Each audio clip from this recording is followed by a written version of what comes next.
قاری صاحب آپ حضرات کو دیکھ کر یہ دل کہتا ہے کہ درمیاں ان کے اگر نعت سنانے لگ جائیں، جتنے استاد ہیں غزلوں کے ٹھکانے لگ جائیں۔ درمیاں ان کے اگر نعت سنانے لگ جائیں،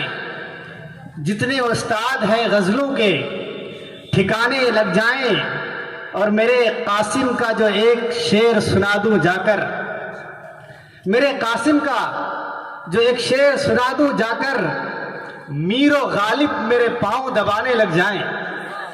میر و غالب، میر بھی ایک بڑا شاعر تھا اور غالب بھی ایک بڑا شاعر تھا۔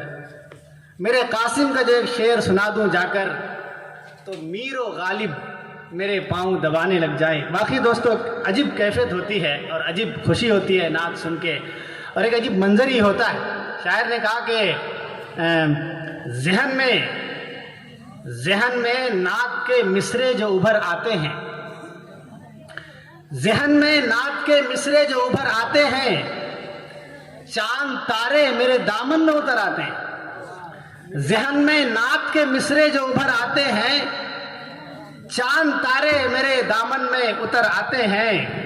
اور ان کی آغوش کرم میں ہے زمانہ سارا، ان کی آغوش کرم میں ہے زمانہ سارا، وہ جو آغوش حلیمہ میں نظر آتے ہیں، وہ جو آغوش حلیمہ میں نظر آتے ہیں۔ بہرحال دوستو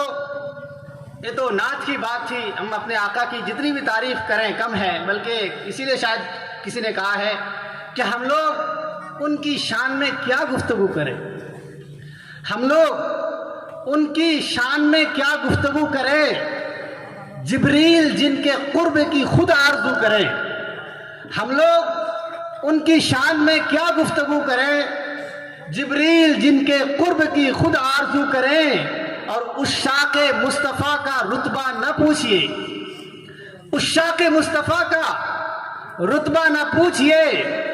دامن نچوڑ دیں تو فرشتے وضو کریں، دامن نچوڑ دیں تو فرشتے وضو کریں۔ بہرحال دوستو اب آئیے، ہمارا پروگرام اختتام کی طرف رواں دواں ہے، اور انشاءاللہ العزیز آج ہم یہاں سے خوش و خرم ہو کر